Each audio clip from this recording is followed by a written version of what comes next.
qui cum unigenitum Filio Tuo et Spiritus Sancto, unus es Deus, unus es Dominus, non in unius singularitate personae, sed in unius Trinitate substantiae. Com vosso Filho unigênito e o Espírito Santo, sois um só Deus e um só Senhor. Não uma única pessoa, mas três pessoas num só Deus.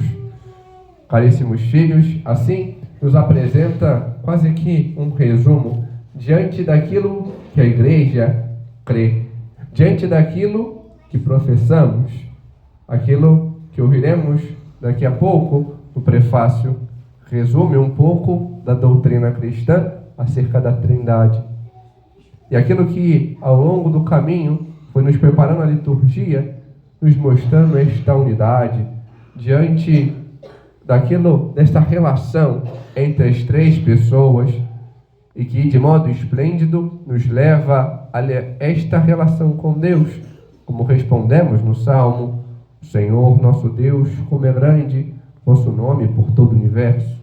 Somos chamados a glorificar, a exaltar, a estar com Ele.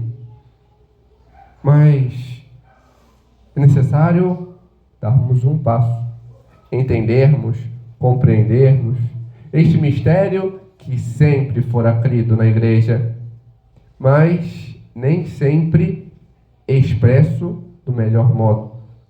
Aos poucos, ao longo dos concílios, foi-se expressando melhor esta realidade de fé, pois por vezes alguns não entenderam como deveriam. Assim foi, por exemplo, com Ário, diante dos seus desvios, diante da resposta a algo que não foi precisa, e por isso foi necessário o Concílio de Nicéia, em 325, para explicitar que nosso Senhor Jesus Cristo é Deus e homem. Mesmo depois, diante de outra heresia que se infiltrava, foi necessário o Concílio de Constantinopla, o primeiro, em 381, para mostrar que o Espírito Santo, a terceira pessoa da Trindade, é Deus. E o resultado destes dois concílios é o credo. É o credo niceno-constantinopolitano, presente na liturgia, qual rezaremos no dia de hoje, explicitando aquilo que cremos. Mas é necessário entender com profundidade, não somente gravar fórmulas, mas entender a profundidade desta verdade de fé que nos toca, para podermos anunciar, para podermos vivenciar. Entender que Deus é um. Isso vemos desde a criação, principalmente depois da formação do povo com Abraão, a qual o Senhor chama como Deus dele. E vai caminhando com o seu povo para explicitar isso. O Deus é único.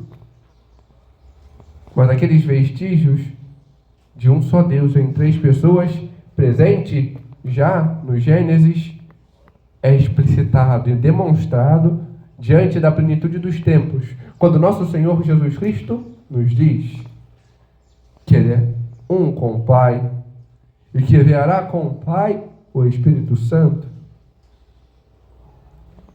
E diante disso vemos esta expressão da nossa fé. Mas como podemos entender melhor? Às vezes precisamos de algo quase que palpável. Por isso, o grande defensor da Trindade e da Cristologia, Santo Atanásio, esteve presente no primeiro concílio, Concílio de Nicéia, em 325, lutando contra a heresia ariana. É atribuído a ele um credo.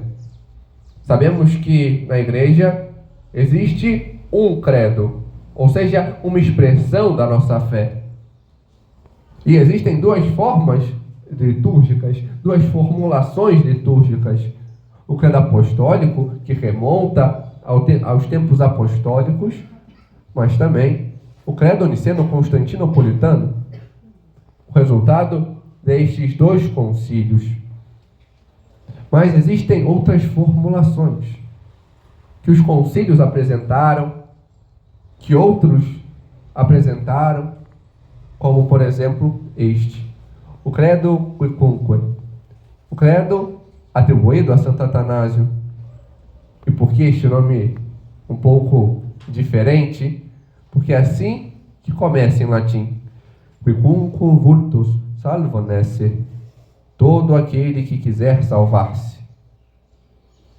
Mostra já de modo imperativo, e mostra o quê? Que todo aquele que quiser salvar-se, que professe a fé católica. É assim que começa. Seu primeiro artigo é este, que professe a fé verdadeira. Então, vai fazendo este caminho, este caminhar, do explicitar o que é a Trindade. Um Deus na Trindade e a Trindade na unidade. Não confundindo pessoas, nem dividindo a substância. Um é o Pai, um é o Filho, um é o Espírito Santo, mas são iguais em glória e com eterna majestade. E tudo aquilo que se atribui a um, atribui-se a todos. Incriado é o Pai, incriado é o Filho, incriado é o Espírito Santo, mas não são três incriados, mas um só, Deus. Imenso é o Pai, imenso é o Filho, imenso é o Espírito Santo, mas não são três imensos, mas um só imenso, Deus. Eterno é o Pai, eterno é o Filho, eterno é o Espírito Santo, mas não são três eternos, mas um só eterno. Onipotente é o Pai, onipotente é o Filho, onipotente é o Espírito Santo, mas não são três onipotentes, mas um só onipotente. O Pai é Deus, o Filho é Deus, o Espírito Santo é Deus, mas não são três deuses, mas um só Deus. O Pai é Senhor, o Filho é Senhor, o Espírito Santo é Senhor, mas não são três senhores, mas um único Senhor e Deus. E assim como a verdade cristã nos obriga a confessar que cada uma das pessoas é Deus e Senhor, também a religião católica nos proíbe afirmar serem três deuses e senhores. Não existe divisão. É fato que talvez as formulações vão para além e possamos falar, mas como entender, como aprender toda essa verdade de Deus? Bom, já diria aquela anedota atribuída a Santo Agostinho: é impossível colocar Deus na cabeça do homem. Mais fácil seria colocar todo o oceano, um pequeno buraco, do que Deus na cabeça do homem. Mas não quer dizer que não podemos crescer mais, não podemos buscar mais, não podemos conhecer mais. Podemos e devemos.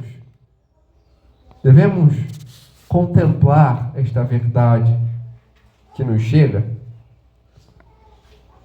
entender assim que o Pai por ninguém foi feito, nem criado, nem gerado. O Filho não foi feito nem criado, mas é gerado somente do Pai. O Espírito Santo não foi feito, nem criado, nem gerado, mas procede do Pai e do Filho. E assim, entender que um só é o Pai, um só é o Filho, um só é o Espírito Santo. Não três, mas um. Um Pai, um Filho e um Espírito. Nada é anterior nem posterior, nem maior nem menor dentro da Trindade. Todas as três pessoas são coeternas e iguais. E tem esta unidade. E, por fim, diante do ponto 26 deste credo, conclui então Santo Atanásio: Qui vult ergo salvum esse ita de Trinitate essentiam, Portanto, quem quiser salvar-se deve ter esta fé na Trindade. Acreditar, abarcar e buscar conhecer e se aprofundar nesta verdade de fé. Mas, ainda assim, existem formulações. E sendo nós sensitivos, precisamos tocar, experimentar, poderíamos nos perguntar, mas como eu trago isso para a minha vida? Como eu vivencio isso? É fácil, ainda que difícil. Quase que um paradoxo. Santa Elizabeth da Trindade, ela nos ajuda a compreender o como aprofundar esta realidade de fé em nós, para nós. Diz ela a seu confessor: eis que sinto-me habitada. Porque ela sabe que a Trindade habita na alma em graça. E devemos buscar isso, ter este ato de relacionamento com Deus que dentro de nós está. E diz Santa Elizabeth: a Trindade, aqui está nossa morada, nosso lugar, a casa paterna onde jamais devemos sair. Encontrei meu céu na terra, posto que o céu é Deus, e Deus está em minha alma. Devemos isso, buscar isso, saber-nos habitados por Deus e buscar este ato de relacionamento com Ele. Por isso, ela diz acerca da Eucaristia: meu único exercício consiste em entrar em mim mesma e permanecer naqueles que estão em mim. E depois, na comunhão, ela mostra esta união, este ato de oração, esta vivência mais profunda, que devemos também nós ter. Dom Carlos, que foi arcebispo de Niterói durante tanto tempo, também compunha músicas. E uma delas, que remete à Virgem Maria, ele explicita esta fé na Trindade, dizendo em um dos versos: na comunhão recebemos o Espírito Santo, e vem contigo, Jesus, o teu Pai sacrossanto. Recebemos Deus quando comungamos. E devemos aprender a entrar em nós para buscar isso.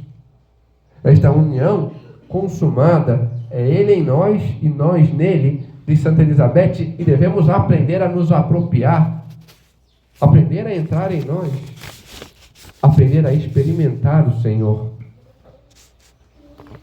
E como fazemos? Basta saber como estamos comungando.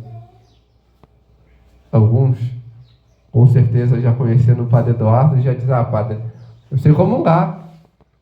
O senhor já falou aqui mais de uma vez. Tem que colocar a língua para fora.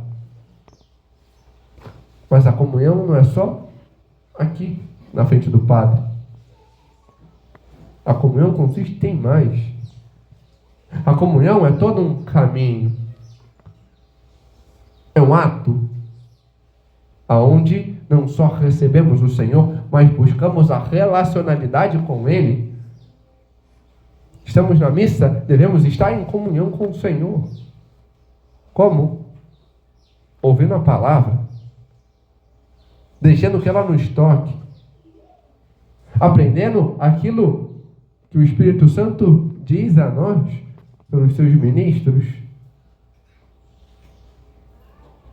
Ter atenção ao milagre que se faz presente no altar, diante da consagração, aonde Deus se faz aqui, para nos alimentar. E depois, recebendo em nós, saber estar com Ele. Santo Agostinho diz algo nas Confissões, talvez a parte mais famosa, até virou música, que por vezes é o resultado da nossa vivência habitual. Eis que habitavas dentro de mim e eu te procurava fora. Eu, disforme, lançava-me sobre as belas formas de tuas criaturas. É assim que por vezes estamos. Recebemos Deus em nós, mas o que fazemos? Buscamos Deus fora. Em vez de olhar para dentro, em vez de tocar o Senhor que está dentro de nós, estamos mais preocupados com a música. Estamos mais preocupados com não sei o que, não sei o que lá, com o que vai fazer depois. Está mais preocupado em, eu tenho que fazer o almoço, depois não sei o que, depois vai ter tal coisa antes na igreja, e aí eu tenho que arrumar as crianças. Não é isso o importante? Deus é mais importante, está em você nesse momento. Ele está te chamando, está te convidando a ter esta relação com Ele. E devemos aprender a isso. Lembro-me que no seminário, tem um ano que fazemos missão e ficamos inteiramente numa paróquia. E o meu foi um pouco logo no ano da pandemia.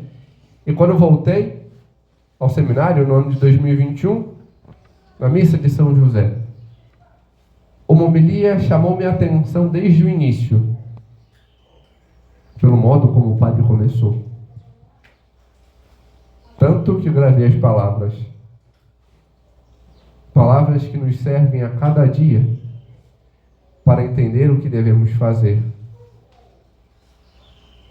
Em toda a missa, mas em particular, depois que recebemos a comunhão.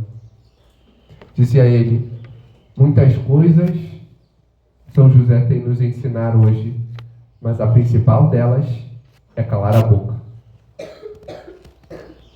Nem deu bom dia, mas foi incisivo. Será que sabemos calar e fazer silêncio? Saber parar e escutar a Deus? Saber falar com Ele e não ficar preocupado com as coisas externas? Saber me desligar da música ou de outras coisas para entender a Deus que fala comigo? Porque aquilo que Santo Agostinho vai dizer em seguida, quando comenta essa passagem da sua conversão nas Confissões, vale para nós. E diz ele, tu me chamaste, e o teu grito rompeu minha surdez. O Senhor nos chama a cada dia, o Senhor nos chama em cada comunhão, nos chama em cada missa. E quando pararemos para escutá-lo? Quando a nossa surdez será irrompida para estar com Ele? A missa é a maior das orações. E será que nós rezamos? Ou simplesmente estamos nos bancos?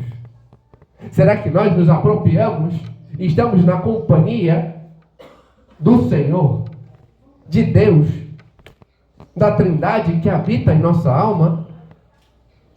Ou ficamos jogando o tempo fora?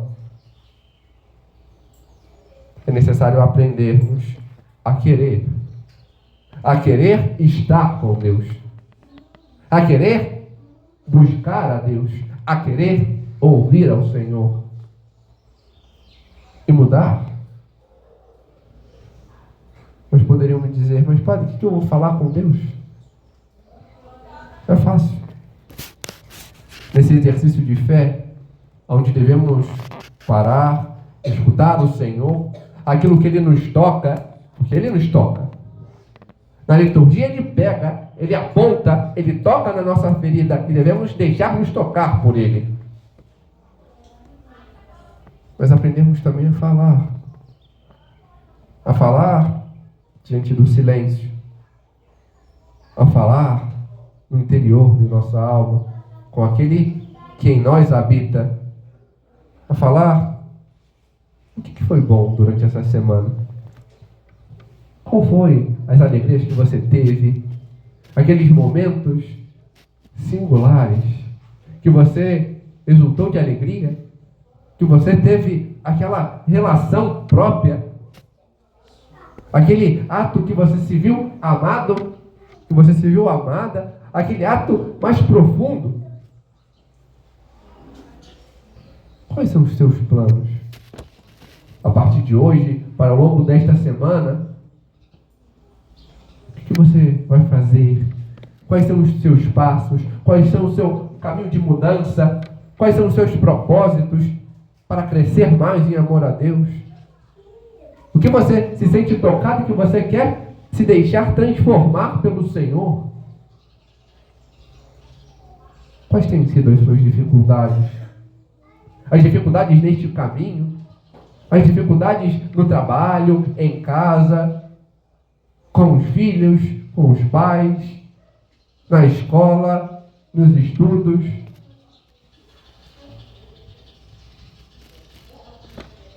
Quais têm sido as suas tristezas? Aquilo que te toca, aquilo que te fere? Quais têm sido as coisas que te colocaram para baixo? As suas angústias? Quais são os seus pedidos ao Senhor? O que você está pedindo para Ele hoje? Pela sua saúde, pela saúde de tantos outros? Quais são aquilo que você mais precisa? Que aquela pessoa da sua família mais precisa? Que aquele seu amigo precisa? Tudo isso se deve colocar ao Senhor. É o seu ato de conversar com Ele, falar com Ele. É este o momento. É este o momento de se deixar tocar para crescer. Dom Carlos, nesta música em que compôs, que falava ao início da homilia, ele também mostra-nos que na revelação a Virgem Santíssima não hesitou em dar seu sim. E não hesitou porque estava unida ao Senhor, sabia rezar, sabia ter esta intimidade. Hoje, devemos aprender com ela. Esta nossa família, esta igreja, esta capela, este povo aqui reunido, deve aprender com ela. Aprender com ela a receber o Senhor em comunhão, a recebê-lo dentro de nós, até esta proximidade com Ele, este vínculo mais íntimo e profundo, e a desejar dizer sim a Deus, sim de verdade, este sim verdadeiro e pleno ao Senhor. Aprendamos com a Virgem Maria isso, a fazer silêncio, a silenciar o externo e o interno, a entrar em nós e rezar, falar com Deus, para que em nós possamos nos dispor a fazer aquilo que Ele quer e espera. Glória ao Pai, ao Filho e ao Espírito Santo,